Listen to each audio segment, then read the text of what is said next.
Marc Cox Show on FM News Talk 97.1, 98.7, AM 1490, and 97.1talk.com.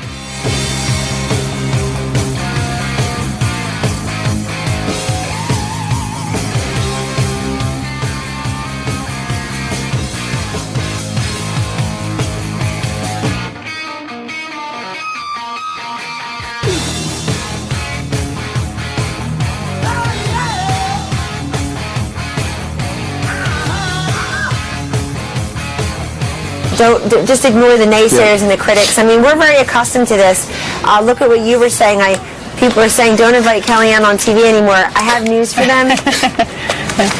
She's going to be on TV all the time. Why would they not invite Kellyanne Conway on TV? That's an amazing concept. She's about the best thing Trump's got going for him right now, in my opinion. Better than Spicer. She's very good at it. She does a good job at that. Speaking of Spicer, that's under. Why don't we put up live for just a second there, Rose? If you don't. Through his agenda through Congress out of Washington. The president began his day with a breakfast automobile of increasing manufacturing capabilities specific to the automotive industry. They touched on the need for regulatory reform and a modernized safety standards, which will advance the industry leading in technology and job creation here in the United States. I think you've been briefed on the attendees, but real quickly, Mary Barra is the head of General Motors, was here.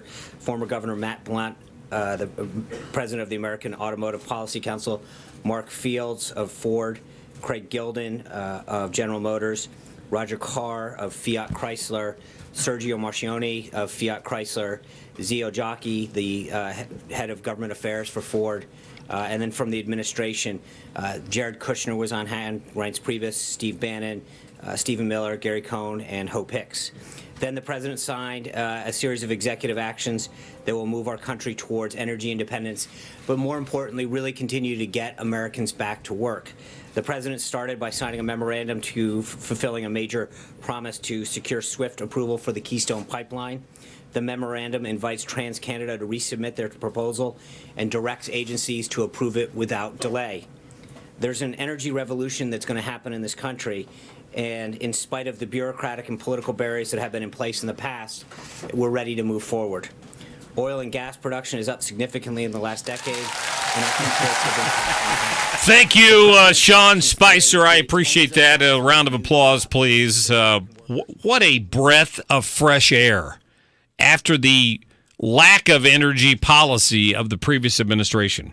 For him to walk in the door and follow through on these, I mean, it's been a head spinning the last 48 hours, quite frankly. It's been a long time since we've seen a activist Republican president. The last one was Ronald Reagan. I mean, George Bush, when he became president, he was going to focus on domestic issues, and then 9/11 happened, and it became a foreign policy war presidency.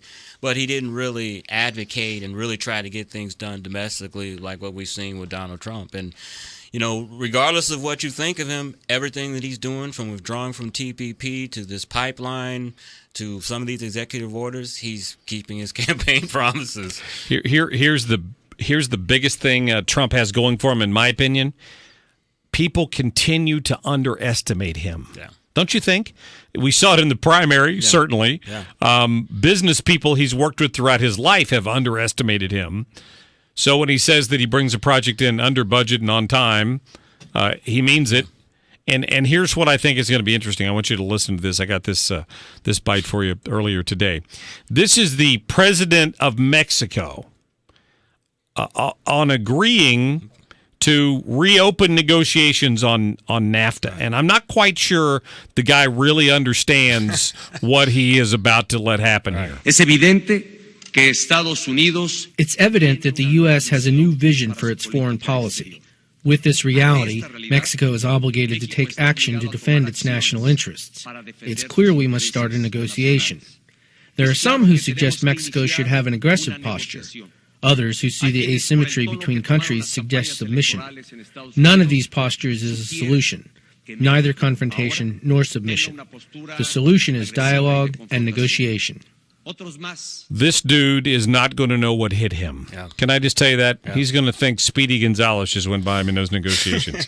It's just interesting, and past presidents before Trump could have done a lot of this stuff that what Donald Trump's doing, but it seemed like they were afraid to use the leverage that the United States has that they can use on countries to get these type of concessions, like they were afraid of, insulting them or something. But Donald Trump is just using the leverage that he has as president of the United States and the levers of government that he controls to get these car companies to put jobs back here, to have some of these manufacturing jobs stay here.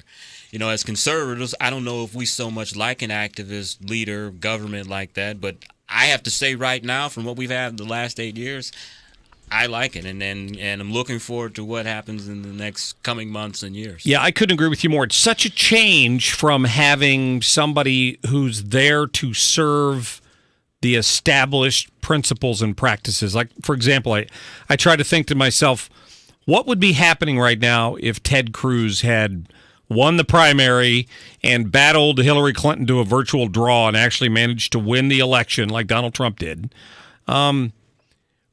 I believe that he would have gone into office and he'd probably have already named a Supreme Court justice by now. Mm-hmm. And I'm sure he would have a conservative cabinet, but I'm still not sure he would be doing some of the things economically that Trump's doing just because he doesn't come from that outsider business background.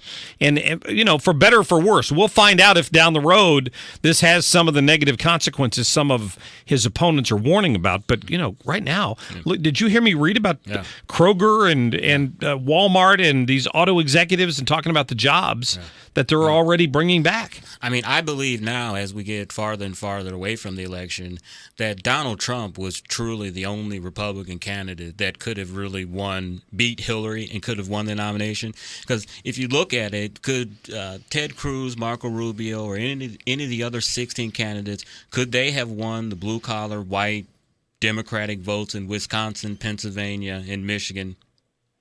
I mean, I don't know. I don't think so. Well, I think John Kasich could have, because he would have sung Kumbaya and held their hands and just said, can't we all just get along? Yeah, and the other half of the base would have stayed. Thank you. The other half of the base would have stayed. I'm just teasing. Would have stayed home. Yeah, I know. Including me and you. Yeah, thank you. Can you imagine? No. That would have been handing it to Hillary on a platter. Everybody thought handing it to Trump was handing it to Hillary on a platter, and now we see what happened. Yeah. I don't know. Change. Have you got do you have a Donald Trump impersonation? I don't. I can't do Trump. Okay. At least I haven't figured it out yet. I thought maybe I saw you. I heard you do one. I don't even really like the Baldwin's imitation all that well.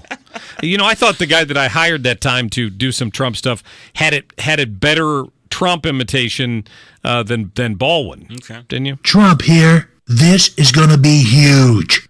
Listen to everything Mark tells you. He's a very smart guy. Very smart.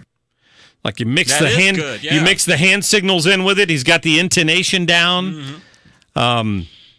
Like next week when the Supreme Court nominee gets announced. Mm-hmm. Hey Democrats, Trump here. Bork you. That's what I'm waiting for. That's what I'm waiting for at a news conference out of the White House. It'll be interesting to see exactly who it is. It's supposed to be announced next week. As a Cruz supporter, I'd like to see him. I think he's the closest intellectually to Scalia, but I just don't know if, he's a young man, 45, 46 years old. I don't know if he'd want to be put on the shelf for the next 40 years, Ted Cruz. No, apparently he's already turned it down. Oh, yes? Okay. I heard that rumor. Okay. And then today, and I'm glad you brought that up because I wanted to play this, Shannon Bream on Fox reported on who the front runner is right now, they believe, for Trump's nominee for the Supreme Court. And he was on the list that Trump put out before the election. Listen. Now, there was a name that came forward last night. Who is that? Judge Neil Gorsuch. And he is from the 10th Circuit, so that's one of the federal appellate courts that sits right below the Supreme Court. Highly regarded in conservative circles. He is 49. And, in Supreme Court years, that's very young. Yes. Spring chicken. So I think that he would be a nominee who would be there for decades. Did you expect that name? Did you anticipate that name? He was on my short list. Who else is possible then? If I may press you on a pop quiz. A handful of other federal judges, I think. Bill Pryor, his name has always been at the top of the list. You've got Judge Kethledge, Judge Colleton. There are Judge Hardiman. And these are all federal appellate court judges who have been through the process of being confirmed by the Senate. Some of them have had tougher fights than others. So that's a brief list, but this Gorsuch guy seems to have kind of floated to the top. I was hoping you'd say Ray Grunder, because I know he was on the short list. I didn't. She didn't mention his name. I mean, that obviously doesn't mean that he's not still on there. I went to his swearing in after party thing when he first became a judge. I remember interviewing him when he was still a politician. Yeah, he was at the Eagleton Courthouse building, and that was my first ever political event foray into politics. That's awesome. Yeah. I'll tell you why I would support him to be a justice on the United States Supreme Court. He's Missourian and he's conservative. Well, besides even better than that, I went to see Ted Nugent, and who did I see in the audience but Ray Grunder? The Honorable? The Honorable Ray Grunder. I saw in the audience at a Ted Nugent concert. He's got pretty good so that musical speaks to his great musical taste, Exactly. Just in and of itself, don't you think? I think if he gets before a nomination committee, that should be the first question he should be asked. Are you a Ted Nugent fan? What would you do to protect the great white buffalo? Yeah. That would be it, don't you think? That may not get him confirmed if he gives an answer he wants to That's give. very true. Okay, we're going to run out of time here, Chris Arps. I didn't get a chance to ask you. What was your take on the Million Woman March or whatever that happened, not only downtown St. Louis, but up in D.C.? Well, it was just amazing to me that they were upset because Donald Trump had made light of certain parts of their genitalia, but they put on costumes to protest genitalia costumes to protest Donald Trump talking about genitalia. I thought those were flowers. No. No? No. Huh. I'm not even. It was like a Venus flytrap or something. I was trying to look at the picture and figure out what it was, but I have that's so interesting. many things going through my mind. I didn't know what that was. That's it. I saw people wearing uniforms. Yeah, they were genitalia costumes. Oh, Yes. interesting. Yes. Interesting. Well, that would explain why Madonna was there, I guess. Don't you think? Exactly. Seriously. Exactly. I mean, it was obnoxious. It was obnoxious, and if they would have spent so much of their time, because women are over half the population electorally, if they would have spent more time getting involved then, before the election, they wouldn't have to, spend a beautiful Saturday afternoon putting on genitalia costumes. I saw a great meme with Hillary Clinton on it, and I can't repeat the exact word that was used, but what she was saying was, "Hey, witches, where were you on Election Day?" Exactly. Something like that, Exactly. Wanting to know if there's all those people. Probably most of them did vote, I like suspect. that picture you put up showing Hillary Clinton's inauguration crowd. Oh, yeah. It was beautiful. Yeah, it was all green there on the mall. Very That's green. for sure. Very environmental. Chris Arps, thank you, my friend. Thank you. Have a great day. We're going to talk to Eben Brown about one state's effort to put a stop to sanctuary cities. It's all coming up in the next hour.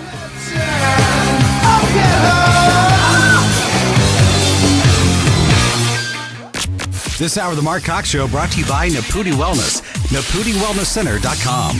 How will you spend your tax return? Will a new TV or the newest cell phone protect you when the unexpected happens? Wildfires, hurricanes, tornadoes, earthquakes. You and your family could be left helpless, waiting for a slow-acting FEMA to come to your rescue. In a disaster, local store shelves are emptied in just hours. Your tax return is your chance to be wise and be ready with Wise Food Storage. Wise Food Storage provides affordable, ready-made gourmet meals with a 25-year shelf life. Just add water and your family is eating delicious food instead of fighting for scraps in a food riot. Try it free. Order a no-obligation free sample meal delivered right to your front door. And for a limited time, make the most of your tax return. Place your order and get a huge 20% discount and free shipping. This big discount ends soon. Once done, you're set for 25 years. Be wise. Be ready with Wise Food Storage. Call now. 800-762-2881. 800-762-2881. 800-762-2881. The Assisted Recovery Centers of America, the place you need to go if you're facing an addiction problem, or refer somebody to if you know a loved one, or maybe you've got a neighbor who's got a child who's suffering with these addiction problems and they're looking for help. A lot of the more traditional methods where you lock somebody away for 30 days have a pretty high recidivism rate. At the Assisted Recovery Centers of America, Percy Menzies describes to me a plan where they're helping defeat that recidivism rate because they help control the craving side of it, and then they combine it with outpatient counseling. Alcoholism in this country kills 250 people a day. So anything we can do to try to cut down on that, you need to be active and you need to help your loved ones. It's confidential.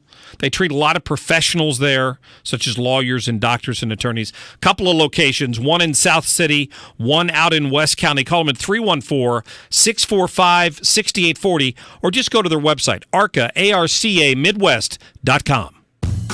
Liberty Mutual Insurance presents a story about pickles. It's 2 a.m. and your pregnant wife needs pickles. So you pick up some green happiness, but hit a parked car.